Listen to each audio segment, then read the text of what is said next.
This is CBC Here and Now.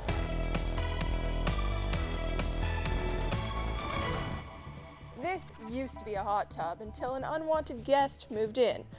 This right here is where we saw the initial blood from, I guess, the rat at that time. It seems to me they're getting worse every year.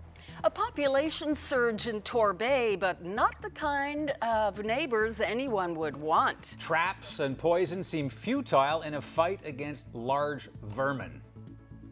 Good evening and welcome to Here and Now. I'm Anthony Germain. And I'm Debbie Cooper. Well, nobody likes a pest problem, but one Torbay woman has found out the hard way just how destructive rodents can be. And she's not the only person in Torbay who's smelling a rat. Here and Now's Malone Mullen has that story. Torbay, a quiet seaside town that's seen a population boom in recent years. But it's not just humans moving in. I knew there was rats in the area. Amanda Harris has lived here for 20 years, and she doesn't like her new neighbors. Unfortunately, rats got into our hot tub and virtually destroyed it. They chewed the wires for the lights. Unfortunately, the lights are not working, and all the insulation, they just ripped it out. Harris says the rodents are everywhere, and their numbers are growing. They're coming out of drains, rooting around in garbage boxes. But until now, she didn't know how much damage they could cause. This is what's left of her $16,000 hot tub. You can see tunnels dug. You can see their little feet marks where they were scratching at it. Harris isn't the only one who's seen an influx of the critters. Exterminator Rod Squires says the problem extends beyond Torbay, and it's getting worse. But contrary to popular belief, he says it's not development causing the apparent rat invasion. It's mostly negligence on people's part. Construction doesn't have anything to do with the rat population. Once they find a food source, they will hang about there. There are ways to control the problem: live traps, bait stations with poison, and perhaps most effective of all, keeping food and garbage away. But Harris says she can't do it alone. I'm certainly sure, if everybody in the community work with the town, we can control it a little bit better than what it is. Well, these little guys seem to be all over the place, but whether it's because of construction, growing food sources, lack of predators, nobody seems to know. But one thing is certain: they're here, they're making themselves at home, and they like hot tubs. Malone Mullen, CBC News, Torbay. The mother of a woman who died in a Newfoundland jail is speaking out and calling for change. She's reacting to a report released earlier this week on 4 deaths within this province's correctional facilities. Natasha Martin's daughter, Sky, died at the Women's Correctional Facility in Carmanville last April. The 27-year-old choked to death inside her cell. Here Now's Mark Quinn has been speaking with Sky Martin's mother, and he joins us live now. So, Mark, what is Natasha Martin saying? Well, she's saying really that too much information was withheld in that report and was released to the public. We know that 31 pages dealing with the deaths of 4 inmates were removed from that report. And at the time, Justice Minister Andrew Parsons says that that was done at the request of the families to protect their privacy. But at least one parent who's read the full report disagrees with that. Natasha Martin wants the public to know more details about the death of her daughter, Sky. It was very difficult to read what happened to my daughter, Sky. Some of the circumstances surrounding what happened to Sky should have been in the report. To fix something, you have to know what's broken. What do you think was broken that needs to be fixed? Resources to support inmates with mental health issues were not there to support Sky. Are there things that should have happened in her case that didn't happen? She should have been taken back to the Waterford Hospital. The last week Sky was in Carmanville, there were signs, and these are in the report, of her mental health decreasing. She was under severe mental health distress. She was discharged from the Waterford and sent to Carmanville. They were aware that she had a mental illness. She was well enough to leave the Waterford, and a month later, I was saying goodbye to my child. Now, earlier this week, we reported that Natasha Martin has hired a lawyer, and since then, we've learned that two of the other families have also hired lawyers. And one of those lawyers, I spoke with one of them, he said he's likely to have more to say about this matter very soon. Debbie? Thank you very much. That's Mark Quinn live in our studio this evening. The Crown continued to build its case today against alleged biker gang member Al Potter. At Potter's first-degree murder trial today, the jury heard about DNA evidence collected in the wake of Dale Porter's death. A DNA analyst from the RCMP crime lab in Ottawa took the stand. She says DNA belonging to the victim was found on Al Potter's hoodie. Police seized the garment shortly after Dale Porter's death, but did not lay any charges. DNA evidence taken from the crime scene suggests that Potter may have shared a cigarette with his alleged victim. Now, this Vikings Motorcycle Club vest only had DNA from Potter himself, a point his defense lawyer made to court today. Friends of Dale Porter are expected to take the stand next week. Officers from Hamilton, Ontario traveled to Bonavista this week to charge a mother with manslaughter. 37-year-old Lisa Strickland was arrested in connection with the death of her 4-year-old son. Kane Driscoll was born with several medical issues that resulted in many major operations and months in hospital. He died in September of 2017. But when toxicology tests showed the boy's death was caused by drug poisoning, the case was then ruled a homicide.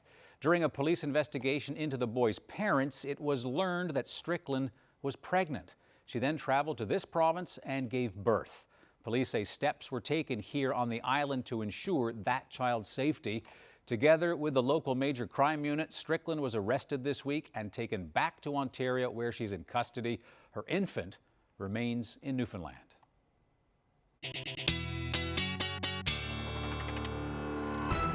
Well, taking a look at the current satellite and radar, things are starting to get messy. We're seeing freezing rain along the west coast right now, starting to make its way towards central. Grand Falls, Windsor is now reporting freezing rain. We've got a number of warnings in place as well. So we've got rainfall warnings from Port aux Basques all the way through to the southern Avalon. We could see between 30 to as much as 40 millimeters, particularly down around the southern Avalon as we head towards the morning hours. Snowfall warnings for the northern peninsula, and then same up through Labrador as well. Now, blizzard warnings are in place from Nain to Makovic. Things are going to be quite windy for the next 4 days thanks to the same system that moves offshore and stalls there. We've got some snowfall warnings in place, or rather snow squall watches in place for the rest of the weekend. I'll have all those details in your full forecast when I come back. Deb? Thanks, Ashley. Police say the chief medical examiner is investigating a fatal crash in Witless Bay yesterday evening. It happened on the Southern Shore Highway when a vehicle left the road near the Witless Bay Bridge and landed on its roof. The sole occupant, a 38-year-old man from Goulds, was trapped inside the vehicle and died at the scene. A police dog chased a suspect for 2 hours overnight before the man was taken into custody. Now, the foot chase began around 1:30 in the morning after a crash on Thorburn Road in St. John's near the Outer Ring Road turnoff. Now, police believe the driver was impaired. After the car went into a ditch, the driver ran away from the area, and it took 2 hours to track him down and take him into custody. Eastern Health has confirmed its first case of congenital syphilis in 2018. That occurs when a pregnant woman who has syphilis spreads the disease to her unborn infant. But the health authority says the overall number of cases of syphilis is starting to decrease after a big jump 2 years ago. The health authority says 33 cases were reported last year in a wide age range, 15 to 68. That is a slight drop from last year with 35 cases reported, but that was a 50% increase from 2016. Eastern Health says prior to a syphilis outbreak 2 years before that, it was only seeing a handful of cases a year. The health authority is encouraging people to practice safe sex. A Toronto judge has sentenced serial killer Bruce McArthur to 8 concurrent life sentences, and he won't be eligible for parole for 25 years. That means McArthur will be 91 years of age by the time that he can apply for release. But Toronto Police Chief Mark Saunders doubts he will ever get out. I do not see Bruce McArthur seeing daylight. I do not see him in a public setting ever again. If he were to be paroled, then we'd have to start questioning our sentencing in the country. I'll take it for face value that in this case that life will mean life at the end of the day. He's eligible for parole in 25 years. That doesn't mean he's going to be free. McArthur pleaded guilty to killing 8 men between 2010 and 2017. Ontario Superior Court Justice John McMahon called the murders pure evil and said McArthur showed no evidence of remorse. The judge said he had no doubt McArthur would have killed again if he hadn't been arrested last year. Friends and family and Toronto's LGBT community, of course, deeply affected by this case. Here's some of the reaction after the sentencing. Seems to me each life should be worth something, which would be 25 years. Symbolically, he should have got 150 years. The Crown only asked for 50. I think he should have got somewhere between 25 and 50. Mind you, it doesn't really matter. He'll never see the light of day. There is no closure. There is no grace. This community is broken, and it's going to be broken for a long, long time. I'm satisfied. You know, I like the Crown's argument that they could have put off parole eligibility for 50 years, but I'm substantially certain that he's never coming out of jail. Well, in a statement, Crown lawyers thanked police investigators for their work on the case and said they hope McArthur's sentence will assist our community to begin a new chapter of healing. She would get up 6 o'clock, start sewing before she even had tea or breakfast. She loved it so much. Friends and family remember the life and work of Angela Andrew. That's ahead.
This weather forecast is brought to you by Newfoundland and Labrador Tourism. 5,000 kilometers of groomed trails are waiting to be explored. Embrace winter today.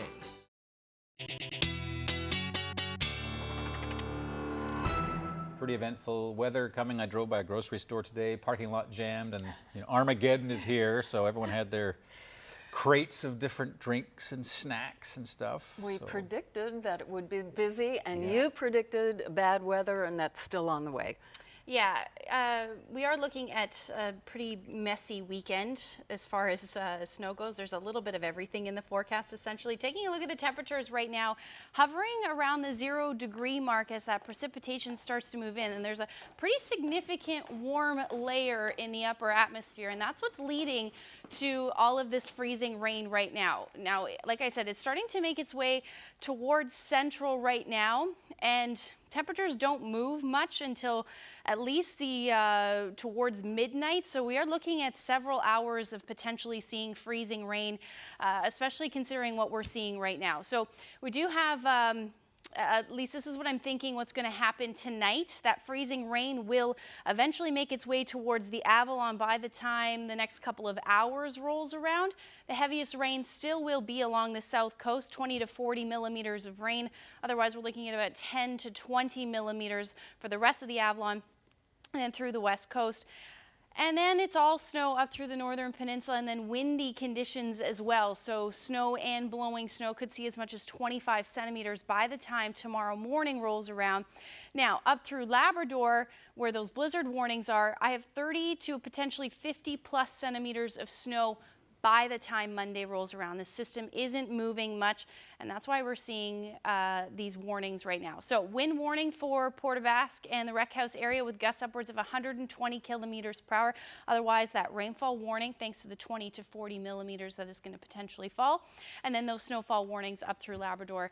No surprise that we've got those blizzard conditions up through Nain to Makovic as well. So temperatures will climb eventually, but again, it will happen after midnight for most of the island. Temperatures by the time tomorrow morning rolls around between 2 and 5 degrees above zero. St. Anthony's still hovering around -1, but there's a good chance parts of the northern peninsula could see a changeover from freezing rain to a few showers tomorrow morning, and then the temperatures drop. So temperatures tonight up through Labrador, -23 for Lab City. Cartwright and the Straits pretty close to the 0 degree mark as we head through the night tonight. So here's a look at the forecast for tomorrow. Temperatures significantly dropping as that low continues to track offshore, dipping by the time tomorrow afternoon rolls around. -10 for Corner Brook, already hovering around 0 for the Avalon. Temperature around -21 for Lab City. And then we start to get into that snow squall development, and that potential will continue right through Monday, it looks like. So we already have those snow squall watches in place for the coast. And then here's a look at your temperatures for tomorrow. So dipping down to about -7 through the afternoon. We will start to see a wind shift as well from southwest or to southwesterlies. -12 for Grand Falls, Windsor for parts of central as well, looking at that potential for some snow squalls. You can see them mainly along the south coast and the west coast as those temperatures drip. There's that wind shift, southwesterlies to westerlies gusting upwards of about 80 kilometers per hour. More spotty as you head towards St. Anthony, but still looking at strong winds gusting near 60 kilometers per hour through the day, so blowing snow will certainly be the story. We'll see a little bit of a dip in the winds tomorrow, then they pick right back up for Labrador in the evening as those winds shift to northwesterly, upwards of about 70 kilometers per hour. And then those blizzard conditions along the coast. Temperatures still staying quite warm, though, between -2 and -4. So let's look at your forecast. We'll look ahead for the rest of the weekend when I come back. Deb? Thank you, Ashley. An Indigenous artist from Labrador is being remembered for her commitment to continuing Innu cultures and traditions. Angela Andrew died this week. She was 72. As Jacob Barker reports, the Innu elder was best known for making traditional Innu tea dolls. How long have you been making tea dolls, Angela? 40 years. An unforgettable smile and spirit. Angela Andrew, an artist and a master craftsperson who put the culture of the Innu people on the world stage. She would get up 6 o'clock, start sewing before she even had tea. A piece of Innu history, the dolls doubled as a toy for children and a place to store tea, which could be used by hunters to keep their energy up. The dolls have traveled far and wide, said to be in the hands of Queen Elizabeth, Pope John Paul, Prime Minister Jean Chrétien, and George W. Bush. She made her dolls very well detailed. It showed like how the Innu people used to dress traditionally. I'm kind of proud. My mom made a huge impact through her dolls. Innu culture. It wasn't only her dolls that she was known for. She taught English as a second language, but at the same time, she worked to teach and maintain the Innu language. She would also teach Innu to the non-Innu, but also to the Innu kids who lost their language. But it was very important for her to preserve the Innu language. And her smile said it all. Everybody knows her smile. Eugene Hart, chief of Sheshatshiu Innu First Nation, has fond memories of Andrew. He says she was one of the few elders left who would translate what was being said in church into Innu Emun. There's only certain people you would hear in church that sing in our language in Innu, but the rest are like younger now, right? Like my age and her age is, you don't hear that very often now. Her dedication to the culture, important for the community. Now her children are determined to see it live on. Me and my sister are like, we're going to continue showing her what she made, what she taught us. Keeping her legacy to go on, what she started. Right now I have 2 grandchildren and I have children, and I like to pass it on to them too. Keep that culture alive. Jacob Barker, CBC News, Sheshatshiu. The Community Food Sharing Association is making progress rebuilding its supply of food and cash after that destructive fire at its warehouse more than a week ago. As Here and Now Cease Hair tells us, it's because of donations and the many food drives happening right across the province. Another day at the new warehouse for the Community Food Sharing Association and another corporate donation. The generosity of others makes the difference.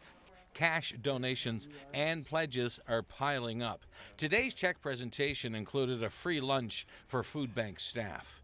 Close to $400,000 has been pledged since the fire ripped through the association's warehouse 9 days ago, wiping out their entire inventory of food. Egg Walters says in terms of lost inventory, they're getting close to replacing it. I'd say we're about halfway there, so.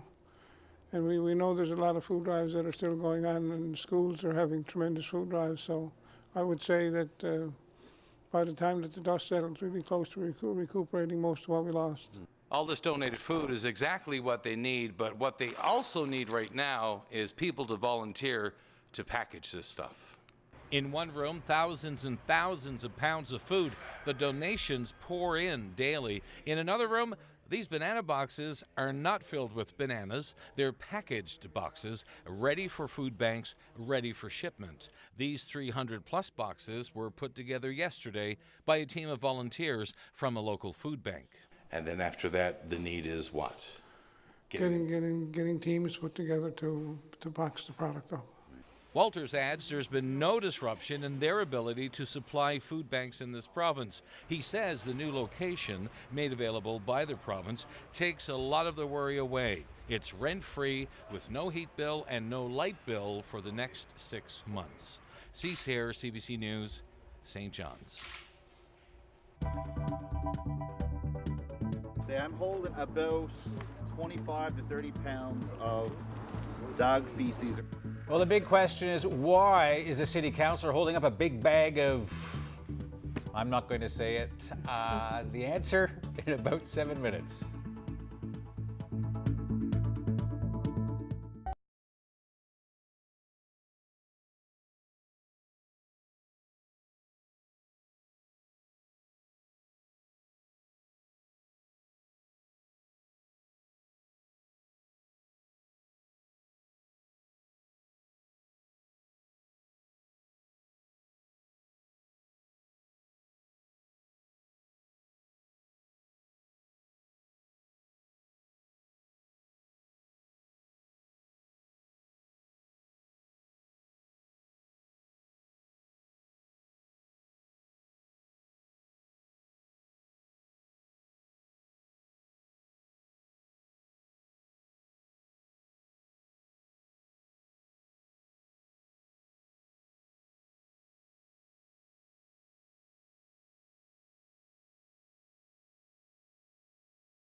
Well, it's a dirty job, but somebody's got to do it. And today it was city staff in St. John's who were assigned to clean up animal droppings. Say I'm holding about 25 to 30 pounds of dog feces. 25 pounds of dog poop, lots of it. That's what municipal workers were scooping up at Bowring Park this morning. The city says the recent snow melt is exposing a problem caused when people don't pick up after their pets. Another reason to get Ashley to cheer for snow. Last year, the city spent $13,000 on poop bags in the parks around the city. Problem is, not everyone's using them. Just seen a picture today where there was dog droppings literally less than 10 feet away from where the dispense bags are and a garbage to put it in. So unfortunately, I think a lot of it comes down to unresponsible pet owners, and part of it's probably laziness. So we want to encourage that. We also encourage people to bring a bag with you. Bring a bag or two, depending on your dog. People on the West Coast are talking snowmobile safety after two avid riders got lost on the Northern Peninsula last week. 68-year-old Wilf Lovell did not survive the elements, and his friend Stan Rice had to be rescued after getting separated from their group of 5. Now, the head of the Snowmobile Federation, an avid rider himself, is speaking out. Here now's Colleen Connors met up with Craig Borden at his shop in Corner Brook. So Craig, we're here at your shop here at Rugged Edge, and you were telling me that, 80% of the people you come across are prepared. So when you say that, what does that mean, that the majority of people know what's going on? I would think, I call them a mature or veteran snowmobile rider. I would definitely say yes, but 80% of people that go snowmobiling, they have enough stuff to go for that day. When they go for a day ride, they have their axe, a saw, a lighter, their GPS, their cell phone, extra mitts, extra balaclava. Most people tell their spouse or a family member that they're going and when they're expected back. And a lot of people always, when I come back from snowmobiling, I still always call my parents and say, hey, I'm back to my truck or I'm back at the shop. Just let everyone know that we're back. So that's a common thing, that most people go out there, they are prepared. So you are talking about a safety kit, that you call it, that you take out every time you go riding. So briefly tell us, what are some of the things that you always have with you? So myself, again, most of the people that I snowmobile with, most of the guys that go outdoors between ATV or on a watercraft or on a snowmobile have a kit bag or a backpack, and it has the basic essentials for going out for a day: first aid kit, a piece of rope, duct tape, a pair of vice grips, extra bottle of water. And of course, these trackers.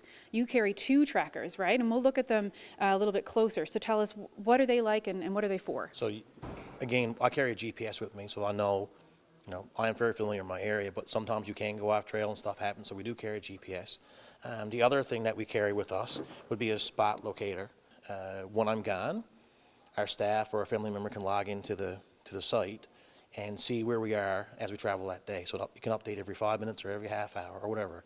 The other nice thing with this device is that if something happens, if I break down, if someone gets injured or I get injured or I'm lost, you can hit an SOS button and that dispatches to 911. So of course the RCMP talked a lot about how the 2 snowmobilers on the Northern Peninsula, well, they were avid riders. They had the things they needed to be prepared. So is there anything, when you look back at that, Craig, that incident last week, is there anything that they could have done differently from your eyes? I don't think so. And again, I don't know the whole details. I do know that everybody across Newfoundland was following it, and it's been a topic of conversation all week long. I do know some of the people that were in that group. I know these people are very experienced. They're veterans. They're seasoned outdoors people.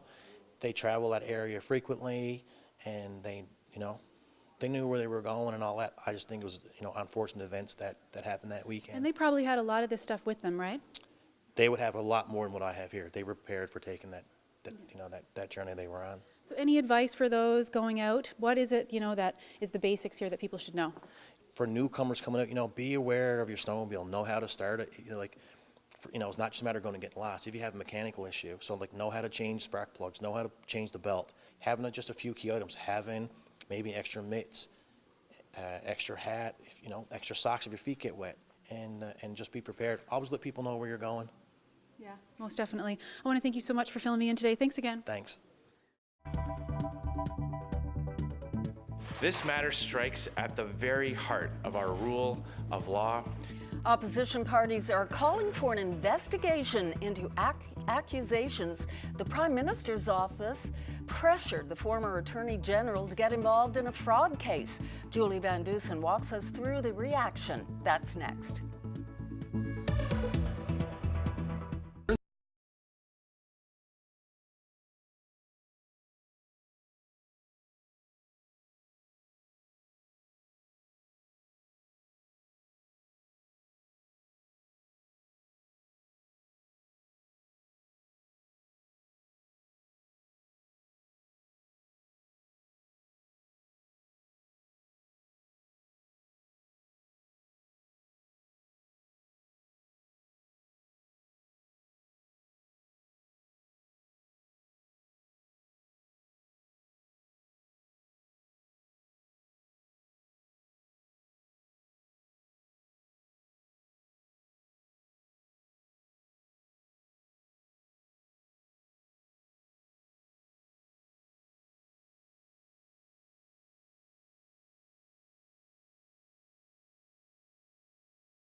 Opposition parties added a little more fuel to the firestorm over whether the Prime Minister's office tried to interfere in a court case against SNC-Lavalin.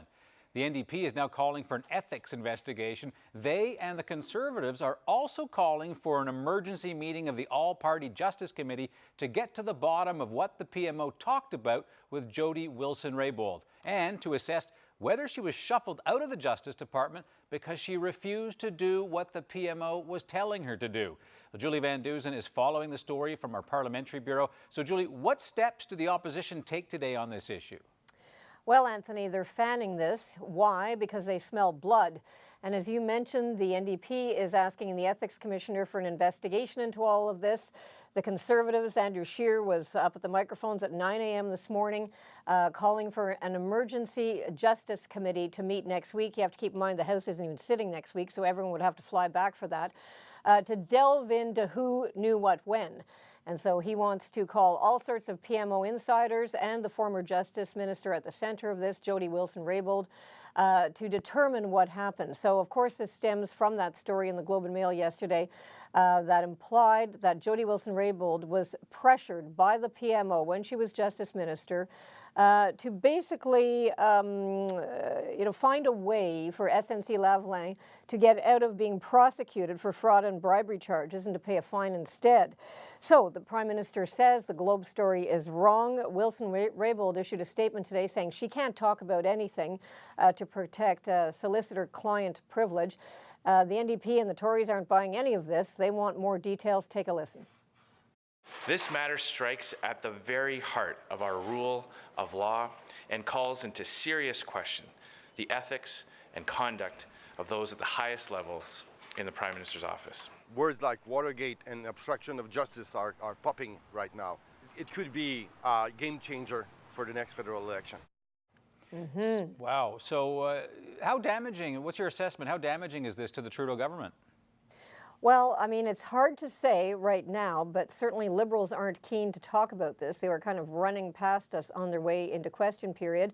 Alexandre Boulris put his finger on it. This is heading into an election that's months away, and this is possibly a very damaging story. It deals with Quebec, a big Quebec-based company, lots of jobs and votes at stake. So the bottom line is the Liberals are, of course, trying to shut down this controversy as they were in question period again today. Take a listen. To be crystal clear, at no point has the current Minister of Justice or the former Minister of Justice been pressured or directed by the Prime Minister or the Prime Minister's office, including all employees therein, to make any decision on this or any other matter. So, Anthony, the opposition say if the Liberals have nothing to hide, they will be more than willing to agree to this committee's investigation.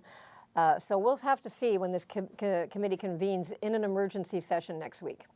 All right, Julie, thank you very much. You're welcome. Julie Van Dusen on Parliament Hill. The Quebec man who confessed to killing 6 men at a Quebec City mosque in January 2017 has been sentenced to a minimum of 40 years in prison without parole. Alexandre Bissonnette pleaded guilty to 6 counts of first-degree murder. He also pleaded guilty to 5 counts of attempted murder for the many injured and a 6th count of attempted murder for the 35 people present during the shooting, including 4 children. He will be eligible for parole at age 67. Bissonnette was 27 at the time of the attack. In January 2017, he walked into the mosque, shooting and killing 6 worshippers and injuring many others. The judge in the case said the fact it was planned and premeditated by Bissonnette made his actions all the more heinous. Well, the richest man in the world is accusing the National Enquirer of blackmail and extortion. Jeff Bezos says the tabloid, which has ties to President Trump, threatened to publish embarrassing and intimate photos. But instead of cutting a deal, Bezos went public. Now, yesterday, Bezos posted emails he received from American Media Incorporated. He says that firm threatened to publish explicit photos of him unless he stopped investigating how the Enquirer was able to obtain private exchanges between Bezos and his mistress. Now, Bezos owns the Washington Post, and he alleges the Enquirer's coverage is payback for the Post's critical stories about President Donald Trump. AMI previously admitted to helping Trump by burying incriminating information about the president.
This weather update is brought to you by Beltone, helping the world hear better.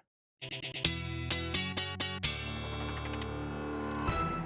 were just talking in the break about, well, of course, as Ashley told us earlier, bad weather is coming, but you reminded me the wind. Wind is going to be a huge factor. That's terrible. Yeah, it certainly is. It's long-term winds because of this low pressure system. So if you take a look at the system, I have it there off the coast of Labrador, and it stays there until essentially Wednesday. And that's why we're going to see this northwesterly or westerly flow essentially. And then that's when those snow squalls will pick up. So certainly seeing them along the west coast and then parts of the south coast as well, including the Avalon. And then up through Labrador, we're just going to continue to see that snow, which is why we could see amounts in excess of 50 centimeters by the time Monday morning rolls around, because we still keep seeing those bands of snow hammering the coast of Labrador. So here's a look at the temperatures. They're going to stay quite cold as well, sitting around -7 to -11 essentially for most of Newfoundland. And then again with those windy conditions continuing, and especially along the coast as well. From Nain to Cartwright, we're looking at those potential blizzard conditions. Most of Labrador will see those strong winds. So Lab City sitting at -22 for Sunday, -11 for Happy Valley, Goose Bay, and then warmer temperatures towards the coast. Now looking ahead, the isobars, that's what these lines are right here. The tighter they are, the stronger the winds are. And we're going to see that continue right into Monday afternoon with that potential for snow squalls down most of the coastal Newfoundland, and then same for Labrador as well with that snow. So even more than 50 centimeters could fall. And then eventually Tuesday afternoon, that low starts to finally pull away and we won't see all of that snow. And then high pressure eventually moves in, and that's when we're going to see everything eventually clear out and those winds ease on Wednesday. So taking a look at the forecast over the next couple of days, snow squalls expected right through Monday for the Avalon and eastern Newfoundland. There's your temperatures, though, not moving much from below zero, -7 even into next week, with windy conditions, as I mentioned, continuing into Tuesday, Wednesday, finally seeing some relief. Central Newfoundland, exact same thing, likely seeing more scattered snow squall activity or flurries by the time Monday rolls around. Tuesday, some more sunshine in store, and then Western Newfoundland, that's not the case. So by the time Tuesday rolls around, we will eventually see some relief as far as that snowfall goes. Now, eastern Labrador, winds will pick up again tomorrow and then stay windy right through Monday. Finally on Tuesday is when we'll see the winds ease for eastern Labrador. Western Labrador temperatures are going to be sitting around -22 for Sunday, not really moving much into the beginning of next week, but it does look like things will eventually clear out. So let's look at your forecast. I'll have your weather photo when I come back. Deb? Thanks again, Ashley. When you need a new ice rink, who are you going to call? Apparently the Canadians. That's the lesson a hockey club in Ireland is learning. Ireland hasn't had a suitable ice hockey rink in nearly a decade, but now with the help of Montreal's Irish community, that's about to change. Kate McKenna has more. For us, this is a familiar scene. In Ireland, not so much. This is how the Irish Flying Ducks practice, on inline skates because there's no rink space available. We've nothing in the Republic of Ireland, so we train on wheels, or else the commercial pop-up rinks like the Christmas rinks. Ice hockey is still considered a niche sport in Ireland. Despite that, there are multiple teams, just nowhere to play. I suppose ice hockey is perfectly suited to Irish people. We have hurling, we have a lot of contact sports here. It's just the facilities. That's set to change. In 2016, a member of the United Irish Societies of Montreal heard about their rink problem. Kevin Murphy contacted the Ducks, asking them to fly over and walk in the annual St. Patrick's Day parade. Within minutes, hours, right away, they answered back saying, yes, for sure. So they did. They played hockey every day, walked in the parade, and most importantly, they met Justin Trudeau. They explained their rink problem to the Prime Minister. He really took it on. Like, he really understood what they wanted to do, and I won't say he promised, but he did tell them that he would do what he could. Trudeau remembered the Flying Ducks. 4 months later, when he was in Dublin on official business, he brought up the team with Irish officials. Your Prime Minister mentioned our club twice in his speech when he came to visit over here, which was phenomenal. From there, she says, the ball started rolling. They've secured funding, and they are in the final negotiations to reopen the rink that closed 10 years ago. The kids that just want to play a sport that they love, right?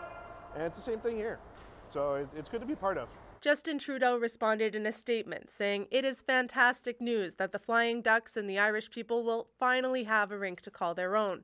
Having more Irish youth playing hockey and growing the game will enhance Canada and Ireland's already deep relationship and strong people-to-people ties." If everything goes according to plan, the rink should open this August. Some people from Montreal are planning on flying over for the grand opening. Kevin Murphy is going to be there, and he's hoping to borrow some skates and hit the ice with the team. Kate McKenna, CBC News, Montreal. Well, is your name and cell phone number all it takes for a hacker to take over your telecom account? Well, Marketplace's latest investigation has found that just a few pieces of your personal information could leave you and your accounts vulnerable. Chelsea Agro reports. Hello, this is Broadcasting. Can I get your first and last name, please? I'm good. My name is Charlesy. Actually, his name is Joshua Crumba. He is an ethical hacker impersonating me to illustrate how the latest type of phone hack works. Date of birth is February. A few personal details later, and this customer service rep is buying it. Crumba is in my cable account, and I'm locked out. The technique he used is called social engineering. A hacker charms a customer service agent using a few publicly available pieces of my personal information, eventually convincing them to hand over the rest. It's just psychology. So if you understand how somebody's going to react to something, you can easily manipulate somebody into giving you information. While I got locked out of my accounts, others have suffered far worse at the hands of hackers. $30,000 equivalent in crypto. Former cryptocurrency executive Aaron Tomlinson lost thousands after hackers used a series of 8 online chats to convince customer service reps to hand over enough information to take over her account. As far as she can tell, the hackers only had her name and telephone number when they started. They were given my account number, my email, my credit card information, my birth date. Since Canada's Privacy Commissioner started requiring companies to report privacy breaches in November, there have been more than a dozen reported cases involving social engineering in this country's telecommunications sector alone. What could companies be doing to better protect consumers? I think the biggest thing is education. We have got to do more in making our people aware that these things happen. Well, I mean, it's obviously alarming. Every Canadian for sure is at risk right now. Tomlinson wasn't happy with the solutions Rogers offered her, so she's taking them to court. Rogers declined to speak to us about her case as it's before the courts, but they do say they're not responsible for what happened to her. In an email, Rogers did tell us they provide ongoing training for their staff and that they take their customers' privacy and security very seriously. Chelsea Agro, CBC News, Toronto. Well, isn't that a postcard-worthy picture? That's lovely. It is very pretty. Any idea where this photo is taken? Would that be on Fogo Island? Nope, but it's really close. Uh-huh. Take a guess. I'll tell you who took this wonderful photo and where it was taken when we come back.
Friday already?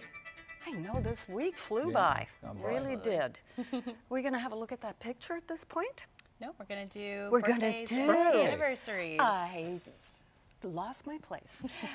But I know a lot of you at home are just waiting to see everybody who's going to be on our segment this week. So let's see who's celebrating birthdays and anniversaries.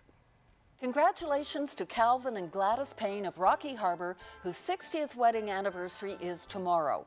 Happy anniversary to Joan and Reg Smith of Bishop's Cove, who celebrated their 58th anniversary on the 4th.